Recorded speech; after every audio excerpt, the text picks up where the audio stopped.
In this video, we're going to be looking at Canon's 80D and how it functions for wildlife with the EF 1.4 extender. A lot of people start out a wildlife photography hobby or career using a 70-200 lens, like the one I'm holding here in my hands. So it's a very sharp lens. It focuses nice and fast. It lets in a lot of light, but quite often you find that 200 millimeters is not quite enough.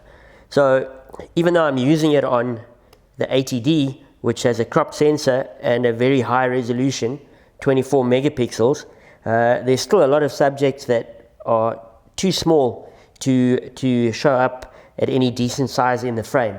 So instead of buying a bigger lens, one option available to us is to use a EF 1.4 extender. So I'm going to just have a look at how the autofocusing functions once we have an extender in place. According to Canon's literature, they always would have us put the extender onto the lens first before we attach that to our 80D. So I now have 1.4 times the 70-200 focal length. So I actually have a true focal length of 280 millimeters. The lens, which was a 2.8 f-stop, has now become an f4.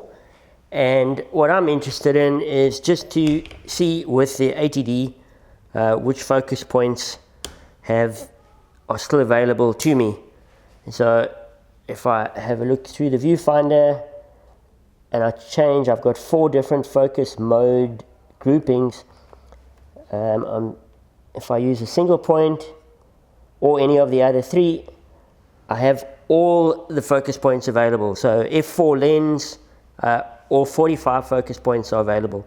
So in order to help me compose, I can use focus points right out on the perimeter of the frame.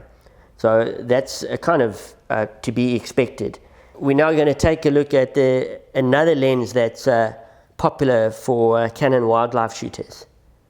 Canon 70-300L gives an extra 100 millimeters more focal length than a 70-200 2.8 does, but it does so with a 5.6 maximum aperture. So that still allows for a 1.4 extender to function with newer Canon cameras, but if we take a look at the rear end of the 70-300L, if the camera is at 70 millimeters, you'll notice that the last group of focusing elements are very close to the back of the lens. So if you do have the focal length anywhere near 70 millimeters, it's possible that that last element may come into contact with working parts of the 1.4 extender. So not something that I've tried out on my own lens, although there are quite a few things you can Google about this online. Canon's 100-400 Mark II offers 400 millimeters of focal length at a maximum aperture of 5.6. So it's also doesn't have any of the rear focus group restrictions in terms of the attaching the 1.4 extender, and we're going to do that right now.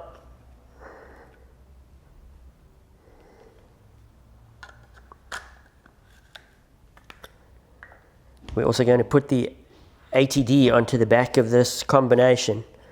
So with the extender in place, the lens becomes a true focal length of 560 millimeters when we're zoomed in all the way. Put it onto the tripod here, get it nice and stable. What's also changed with the extender is the maximum aperture.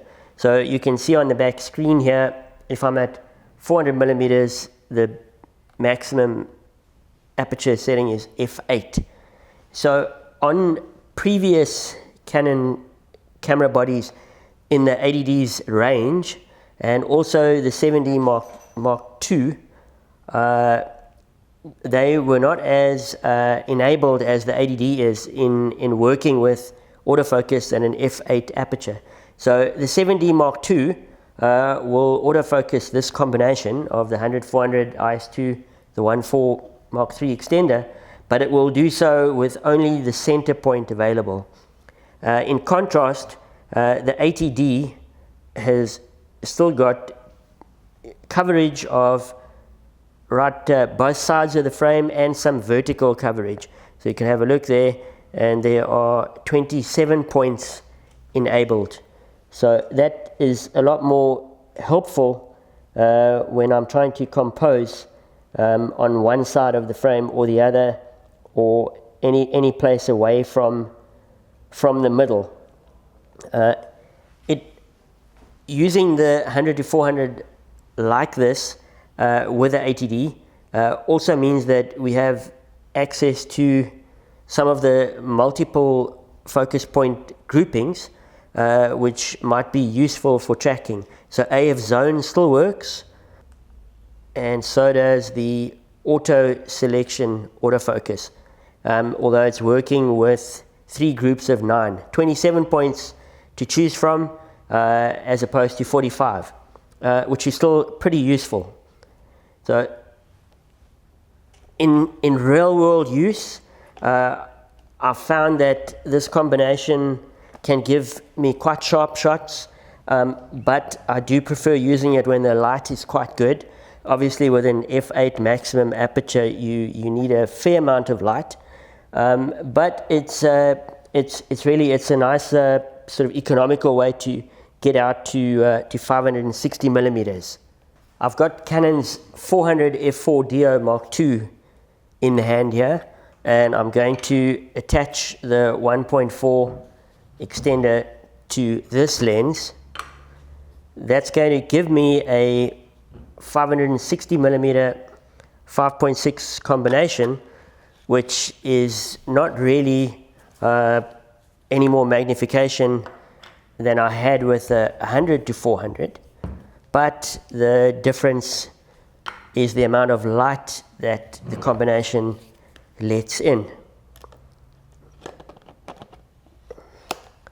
So 1.4 extender, 400 f4, a pretty light way to get to 560 millimeters, and an f-stop of 5.6 with the extender in place. So